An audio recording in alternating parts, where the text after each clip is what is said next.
அந்த மன இறுக்கம் இன்னைக்கு ஹார்ட் அட்டாக்குங்கிறது யாருக்கு வரலன்னா இந்த இங்கே இருக்கிற பெண்கள்லாம் கூட இனிமேல் ஒரு கிளுகிழு போய் வீட்டுக்கு போய் வாங்கி வச்சுங்க. யாராவது உங்கள் வீட்டுக்காரர் கோபமாக வந்தாருன்னா அப்படி அப்படியே ஆட்டி பாருங்க. ஒரு கிளுகிழுப்ப சத்தத்துக்கு குழந்தை சிரிக்குது இல்லை, அந்த சத்தம் சிரிப்பை உண்டு பண்ணுது. அதுதான் நாம் அப்படி இருக்கணும்.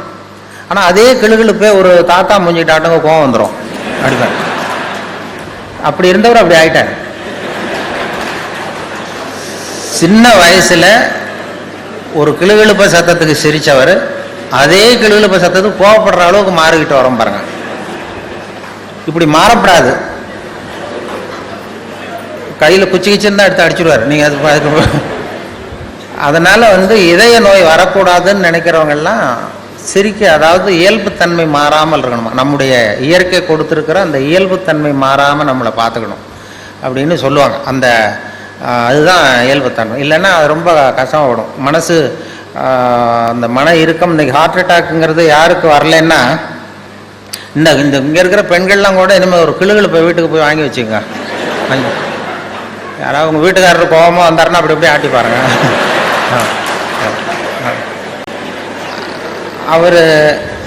அவர் சிரிச்சுட்டாருன்னு வைங்க, கவலையே பட வேண்டாம்.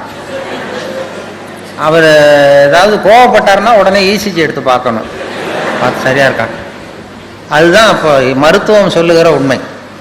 இதய நோய் வராத இருக்கிறவங்க யாருன்னா பைத்தியக்காரங்களுக்கு இது வரைக்கும் ஹார்ட் அட்டாக்கே வந்தது இல்லையா.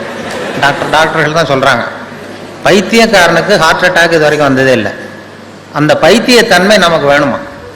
ஏன் அவனுக்கு வர்றது இல்லைன்னா, நான் இப்போ இந்த நாட்டுக்கு பிரதம மந்திரி ஆகணும்னு நினைக்கிறேன்னு வைங்களேன், உடனே என் இருதயம் வேகமாக வேலை செய்ய ஆரம்பிச்சிருது. எப்படி எந்த கட்சியில் சேர்றது, எங்கே போய் நிற்கிறது, யாரை போய் பிடிக்கிறது, எப்படி பணம் செலவு பண்ணுறது, எப்படி டெல்லிக்கு போகிறது, எப்படி பிரதம மந்திரி ஆகிறதுன்னு என் இருதயம் வேகமாக துடிக்க ஆரம்பிச்சிருது. அந்த ஒரு துடிப்புக்கும் இன்னொரு துடிப்புக்கும் நடுவில் இருக்கிற ஓய்வை நான் குறைச்சிட்றேன். நான் பிரதம மந்திரி ஆகணும்னா இவ்வளவு அவஸ்தைப்பட வேண்டியிருக்கு. ஒரு பைத்தியக்காரன் பிரதம மந்திரி ஆகணும்னா அவன் ஆனதாவே நினைச்சிட்றான். போய் கேட்டிங்கன்னா நான் தான் பிரதம மந்திரி அப்படிமா. அவன் எலெக்ஷனில் நிற்க வேண்டியதில்லை, ஒன்றும் பண்ண வேண்டியதில்லை. அந்த மனோபாவம் நமக்கு வேணுமா. அதனால தான் அவங்களுக்கு ஹார்ட் அட்டாக் வர்றதில்லை.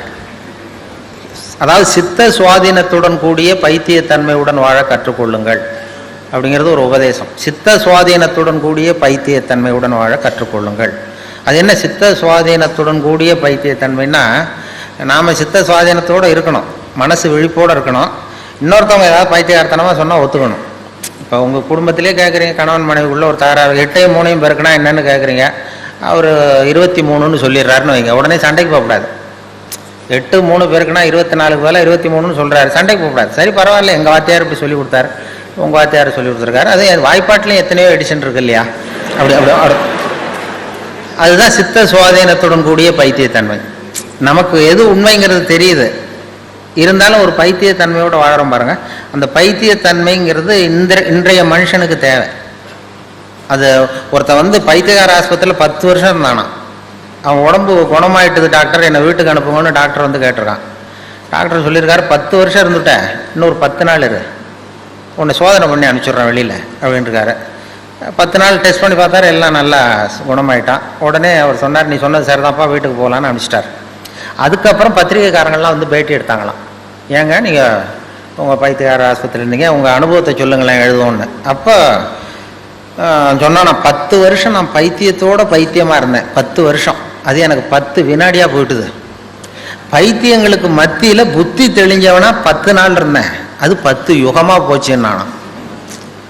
நம்முடைய வாழ்க்கை யுகங்களாக போகணுமா வினாடிகளாக போகணுமாங்கிறத நான் முடிவு பண்ணணும். பைத்தியமாக வாழ தெரிஞ்சவனுக்கு வாழ்க்கை சுகமாக இருந்திருக்கு. பைத்தியங்களுக்கு மத்தியில் புத்தி தெளிஞ்சவனாக வாழறவனுக்கு வாழ்க்கை யுகமாக கடினமாக இருந்திருக்கு. அதனால தான் நாம் அதுக்காக சுத்தமாக பைத்தியமாகவும் மாறிட முடியாது, சட்டையை கழிச்சுட்டு அலைய முடியாது. சித்த சுவாதீனத்துடன் கூடிய பைத்தியத்தன்மை அப்படின்னு அதுக்காக தான் அதை சொல்கிறாங்க. சித்த சுவாதீனத்துடன் கூடிய பைத்தியத்தன்மையுடன் வாழ கற்றுக்கொள்ள